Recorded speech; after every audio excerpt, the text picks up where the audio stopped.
Ya Arhamar Rahimin, irhamna.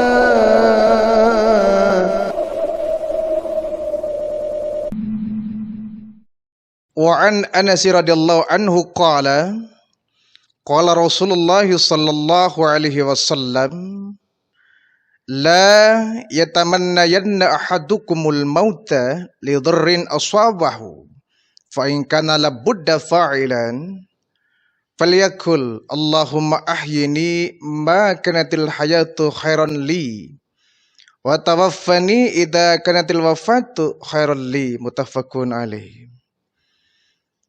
Dari Anas radhiyallahu ia berkata, Rasulullah sallallahu alaihi wasallam bersabda, janganlah ada salah seorang di antara kamu yang mengharapkan kematian karena penderitaan yang menimpanya. Jika dia terpaksa harus mengharapkan kematian, maka hendaknya dia berdoa, Allahumma ahyini, ya Allah hidupkanlah aku, ma kanatil hayatu khairan li, apabila kehidupan itu lebih baik dari diriku ini. Wa tawaffani, dan matikanlah aku, idza kanatil wafatu khairan li, apabila kematian itu lebih baik untukku. Jadi Rasulullah memberikan nasihat kepada kita, janganlah engkau ada yang mengharapkan kematian lidrin aswabahu, ketika ia mendapatkan satu musibah, satu penderitaan. Jangan ada di antara kamu yang kemudian tidak kuat menyesali dan minta disegerakan kematian. Artinya bahwa yang namanya hidup, mati, semua di tangan Allah ya. Tanpa kita mengharapkan pun kematian pasti akan menyambangi kita. Kalau dalam Al-Mulk ayat 2 kan, alladzi khalaqal mauta wal hayata liyabluwakum ayyukum ahsanu amala. Dialah Allah yang menjadikan kamu kematian dan kehidupan, liyabluwakum, untuk menguji kamu, ayyukum ahsanu amala, siapakah di antara kamu yang terbaik amalnya. Jadi kematian, kehidupan itu ujian. Orang diberikan kehidupannya itu ujian, orang diberikan kematian juga itu ujian. Hidup dan mati merupakan ujian dari Allah Subhanahu wa taala ya, untuk menyaring, untuk menguji kita, siapakah di antara kita yang menghadapi kematian dan kehidupan itu yang terbaik amalnya. Yang terbaik amalnya, bukan yang terbanyak amalnya ya. Ya kalau amal banyak tapi nggak baik ya buat apa ya. Ayyukum ahsanu, yang manakah di antara kalian yang terbaik amalnya. Jadi beramal itu sebetulnya yang terpenting adalah kualitas ya, mutu, bukan kuantitas. Jangan kemudian kita beribadah itu ngejarnya adalah kuantitas, banyak, tapi nggak berkualitas ya, tidak ada manfaatnya. Di ibadah itu biarpun sedikit, tapi continue, nah ini yang penting ya. Meskipun ibadah itu terpandang remeh, terkesan nggak penting, tapi kalau kita mudah wamah, kita continue, akan menjadi amal yang banyak. Jadi beramal itu yang terpenting adalah kualitas, bukan kuantitas. Tahajud misalkan, yang terpenting itu kualitas. Tahajud tuh enggak apa-apa satu malam hanya 2 rakaat, satu malam 2 rakaat. Tapi berkualitas ya. Daripada kita bertahajud sampai ya 12 rakaat ya, semalam suntuk tapi enggak ada isinya, enggak ada ruhnya, ya buat apa? Jadi alladzi khalaqal mauta, Allah menjadikan kepadamu kematian, wal hayata, dan kehidupan, liyabluwakum ayyukum ahsanu amala, untuk menguji kamu mana di antara kamu yang terbaik amalnya. Jadi kata baginda Rasul, Seberat apapun penderitaan yang kita hadapi, musibah yang menimpa kita, jangan pernah di antara kita menyesali, kemudian tidak kuat, nggak tahan, minta disegerakan kematiannya. Ini nggak benar. Sombong kalau begitu ya. Kita minta segera mati, kita nggak kuat hidup di dunia, pengen segera mati. Sombong. Sudah seberapa banyak amal kita, sudah seberapa bagus amal kita. Orang yang sudah di alam barzah pun mereka kalau ditawari ya, mereka masih pengen hidup lagi kok. Bahkan mereka minta kepada Allah, ya Allah berikan aku kesempatan hidup yang kedua kali di dunia ini. Andaikan engkau memberikan kesempatan yang kedua kali hidup di dunia ini, niscaya aku menjadi orang yang terbaik. Aku akan banyak sedekah, aku akan banyak beramal. Ini pernyataan mereka yang sudah di alam barzah, pengen hidup lagi. Terutama mereka yang mungkin ketika meninggal dunia, ibadahnya minim, pahalanya minim, kebaikannya minim. Sehingga di alam barzah dia mendapatkan siksa kubur. Dia menyesali ingin hidup kembali yang kedua kali. Ini suatu hal yang tidak mungkin. Sekali orang menghadapi alam barzah, ya tidak akan bakal kembali ke kehidupan di dunia ini. Nah artinya apa? Orang yang sudah mati pun ingin hidup lagi, ingin berbuat baik. Kenapa yang hidup ingin segera dimatikan? Sombong sekali. Seperti orang yang sudah banyak amalnya. Jadi yang namanya kematian itu tidak usah diharap-harapkan ya. Ngapain ngarepin mati itu? Malah kalau kita harapkan kita ingin umur yang panjang ya, seperti doa yang diajarkan baginda Rasul, Allahumma tawil umurona. Ya Allah panjangkan umurku. Ya, jangan minta agar segera dipendekkan umur. Ini orang bodoh ya. Dia orang bodoh. Artinya kehidupan dunia ini kesempatan yang baik untuk dia mengumpulkan amal. Ya. Semakin panjang usia kita, itu kan Allah memberikan kesempatan kepada kita untuk terus beramal. Umur kita kan kalau kita memandang usia baginda Rasulullah itu kan 63 tahun ya. Baginda Rasul wafat usia 63 tahun. Biasanya umat-umat itu umurnya mengikuti nabi-nabinya itu ya. Seperti umat Nabi Adam ya. Nabi Adam itu kan meninggal usia 1000 tahun.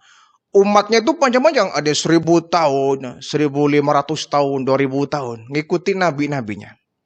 Kalau nabinya usianya 700 tahun, umatnya pun biasanya sama ya, 700 tahun. Nah, umur baginda Rasul 63 tahun, berarti jatah umur kita hanya 63 tahun.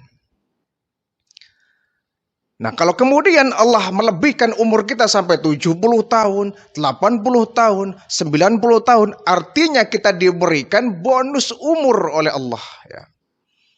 Diberikan bonus, karena Pak sudah lewat. Ya. Jatah umur kita sebenarnya 63 tahun. Ya. Boya ketika kita mendapatkan kelebihan umur, kita manfaatkan bonus itu dengan sebaik-baiknya untuk ibadah. Jangan ada orang diberikan umur panjang sampai 60, 70, 80, masih aja bermaksiat. Ini orang nggak tahu diri. Diberikan bonus bukan dimanfaatin, malah dihambur-hamburkan untuk hal yang nggak manfaat. Ya, seperti kita umpama ya handphone kita dapat bonus kuota itu kan. Kan mestinya ketika dapat bonus kuota, mumpung ini ada bonus kuota kita pakai dengan sebaik-baiknya. Jangan sampai dapat bonus kuota, kita anggurin, kita biarkan, kita abaikan. Ya bodoh namanya. Allah memberikan kita kelebihan umur, manfaatkan. Kalau tidak, bodoh kita ini. Diberikan jatah umur lebih panjang, tapi nggak dimanfaatkan. Kita menyanyiakan usia. Ya. Jadi orang yang normal ya tentu dia ingin umurnya panjang. Allahumma tawil umurona, ya Allah panjangkan umur. Bila perlu 1000 tahun itu kalau bila perlu. Siapa sih orangnya yang minta umurnya pendek? Semua kita pasti pengen umurnya panjang dan berkah. Umur yang bisa membawa kita beribadah, umur yang bisa membawa kita keselamatan di dunia maupun di akhirat. Kadang ada orang ya yang dia mungkin terlalu berat menghadapi musibah, ujian, penderitaan hidup. Padahal Allah berjanji la yukallifullahu nafsan illa wus'aha. Allah tidak akan mungkin memberikan beban, ujian, musibah, penderitaan kepada hamba-hambanya yang di luar batas kemampuannya. Tidak mungkin. Allah tahu betul nih takaran kemampuan makhluk-makhluknya, manusia ini. Allah tahu betul si A kemampuannya 1 kilo, si B kemampuannya 2 kilo, misalkan ya, si C kemampuannya 3 kilo. Allah tahu betul nih kemampuan, kekuatan kita menghadapi musibah, penderitaan hidup. Jadi tidak mungkin Allah memberikan ujian, penderitaan, cobaan hidup yang di luar kemampuan kita, nggak mungkin. Semuanya sesuai dengan porsinya, kemampuan kita. Dan kita mestinya berbangga hati ketika kita mendapatkan ujian yang berat, artinya iman kita diperhitungkan di mata Allah. Kenapa? Besarnya ujian, besarnya bala bencana, itu dikembalikan dengan sekuat mana imannya itu. Sebagus mana kualitas imannya itu. Semakin bagus imannya, maka semakin berat ujian yang diberikan kepadanya. Ya, seperti anak sekolah ya, semakin tinggi kelasnya ya semakin berat ujiannya, semakin rendah kelasnya semakin ringan ujiannya. Ya, dikembalikan kepada kemampuan manusia itu. Jadi kalau kita mendapatkan musibah yang sangat berat ya, sangat berat dalam pemikiran kita ya, sangat berat berarti iman kita oleh Allah diperhitungkan. Kita mungkin masuk ke dalam kelompok iman-iman yang bagus itu. Mestinya ketika menghadapi ujian yang berat ya, kita bukan mencoba ya, harus bersabar, tawakal, serahkan semua kepada Allah. Jangan kemudian kita diberikan beban kehidupan ya, penderitaan hidup, kemudian kita tidak kuat, kemudian minta ya Allah daripada seperti ini mending mati ya Allah. Aku nggak kuat ya Allah menghadapi musibah ini. Aku nggak kuat ya Allah menghadapi penderitaan ini. Ya Allah daripada hidup begini mending mati ya Allah. Ini orang bodoh namanya ya. Orang terlalu bodoh dia. Minta mati. Memangnya ketika dia menghadapi kematian selesai urusan? Tidak ya. Ketika kita menghadapi ujian yang begitu berat, kita bunuh diri umpama. Selesaikah urusan? Tidak, semakin panjang itu. Ya. Jadi jangan diantara kita yang kemudian nggak mampu menghadapi cobaan itu, dia kemudian mengakhiri. Ya. Membunuh diri ini sudah konyol ya, perbuatan dosa besar itu ya. Dosa besar, kenapa? Nyawa ini milik Allah, ya. Ruh ini milik Allah, kehidupan ini milik Allah yang diberikan kepada kita. Mestinya kita syukuri, bukan malah kita ingkari, kita kufuri itu. Nah, orang yang bunuh diri itu kan orang yang kufur itu ya. Dia nggak mensyukuri kehidupan, tidak mensyukuri kehidupan. Ya.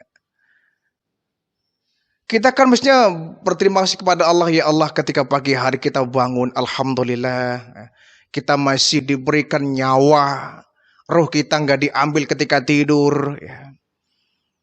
Kita kan tidak sadar bahwa ternyata ketika kita tidur itu kita latihan mati itu. Ya. Kita mati, cuma matinya nggak dicabut ruhnya, ya. Hanya dicabut sukmanya itu. Kita seperti orang mati itu. Orang tidur itu seperti orang mati. Matanya utuh melek tapi nggak bisa melihat. Telinganya normal tapi nggak bisa mendengar. Tangannya utuh tapi nggak bisa bergerak. Ya. Karena dia tidur seperti orang mati. Sehingga ketika bangun tidur kita berdoa alhamdulilladzi ahyana ba'dama amatana wa ilaihi nusyur. Jadi kita latihan mati. Kita mesti bersyukur ketika pagi hari, alhamdulillah kita diberikan nyawa, kehidupan, umur sampai hari ini, semoganya sampai besok, sampai lusa, dan seterusnya dalam waktu yang lebih panjang lagi. Agar umur kita manfaatkan dengan sebaik-baiknya untuk ibadah. Bukan kemudian kita menyesali kehidupan yang ada, kemudian ya Allah matikan saja aku. Percuma hidup begini juga ya Allah, percuma. Kalau aku nggak bisa mendapatkan kebahagiaan, percuma ya Allah, mending kau ambil ruhku. Wah, ini orang terlalu sombong ya. Dia nggak mensyukuri kehidupan. Fa in kana la budda fa'ilan, kata Rasulullah. Jika terpaksa engkau harus meminta kematian, maka kau boleh berdoa. Nih, Nabi mengajarkan doa. Apa doanya? Allahumma ahyini ma kanatil hayatu khairan li. Ya Allah, hidupkan aku apabila kehidupan ini lebih baik bagiku. Ya. Hidupkan aku ya Allah seandainya kehidupan ini adalah lebih baik untukku. Artinya kalau menurut Allah hidup ini lebih bagus, lebih baik untuk kita, panjangkan umurku ya Allah.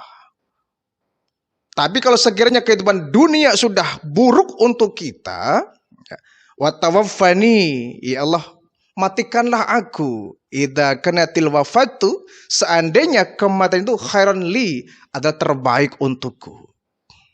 Ya. Ini doa yang bijak. Artinya kalau memang kehidupan dunia ini adalah baik untukku, panjangkan umurku ya Allah. Kalau dunia memberikan banyak maslahat dan manfaat untukku, panjangkan umurku di dunia ya Allah. Panjangkan umurku di dunia ini. Panjangkan usiaku di dunia ini. Ya. Tetapi seandainya menurutmu kehidupan dunia ini akan sangat buruk untuk kita di masa yang akan datang, matikan aku ya Allah. Ya. Jika dunia akan menjadi hal yang terburuk untuk ke depan, ya, khawatir dunia akan menyesatkanku, dunia akan membawa aku kufur, dunia akan membawa aku kepada kemusyrikan, ya, maka cabut nyawaku ya Allah. Ya tentu kita ingin bahwa Allah menjadikan kita hidup ini yang terbaik ya. Allah menjadikan kita hidup hal yang terbaik sehingga kita manfaatkan kehidupan dunia ini mencari amal di akhirat. Ya, kita beramal, kita berusaha, berikhtiar, ya, menjadikan dunia sebagai ladang amal, sebagai tempat kita menimba amal kebaikan, menimba pahala, sehingga nanti masuk kita ke alam barzakh, ke alam akhirat, kita mendapatkan yang terbaik. Balasan yang terbaik dari Allah Subhanahu wa Ta'ala. Jadi nasihat yang diberikan oleh baginda Rasul ini adalah dalam rangka menguatkan kita, menguatkan saat kita menghadapi musibah. Karena Allah itu memberikan musibah kepada kita tentu bukan tanpa maksud ya, bukan tanpa tujuan. Di antara manusia akan berbeda-beda nilai musibahnya ya. Tadi saya katakan bahwa kecil besarnya ujian itu, berat atau ringannya ujian itu akan dikembalikan dengan kualitas iman kita. Seorang nabi, seorang rasul, imannya luar biasa. Sehingga ujian yang diberikan kepada para nabi, para rasul begitu berat. Mungkin levelnya kita mah nggak bakal mampu ya. Ujian yang paling berat adalah ujian yang Allah berikan kepada para nabi, para rasul. Kenapa? Iman mereka, subhanallah ya, seperti emas intan berlian, seperti baja yang begitu kuat. Ya. Sehingga kita baca di sejarah itu nggak ada tuh nabi yang kemudian nggak tahan menghadapi ujian, kemudian ya Allah matikan saya, ya Allah aku resign ya dari tugasku sebagai seorang nabi, itu nggak ada. Tidak ada nabi dan rasul yang menyesali tugasnya sebagai seorang nabi dan rasul. Seorang nabi itu biarpun diberikan ujian yang begitu berat, pantang langkah mundur ke belakang. Ya. Setelah nabi kemudian ada para sahabat, ya, para ulama yang imannya itu beda ya. Kelas nabi dengan kelas para ulama tentu beda. Ulama dengan kita juga beda kelasnya. Semakin kecil, semakin rendah kelasnya, akan semakin ringan pula musibah yang diberikan kepadanya. Semakin tinggi dia levelnya, bagus imannya, ya, maka semakin berat pula ujian yang diberikan kepadanya. Jadi sekali lagi saya katakan bahwa ya, seandainya kita diberikan ujian yang begitu berat dari Allah, Kita mesti bersyukur, berarti nilai iman kita diperhitungkan di hadapan Allah. Ya. Ketimbang kita diberikan ujian yang ringan. Ya mungkin iman kita juga kurang bagus di mata Allah. Tinggal kita bersabar, bertawakal kepada Allah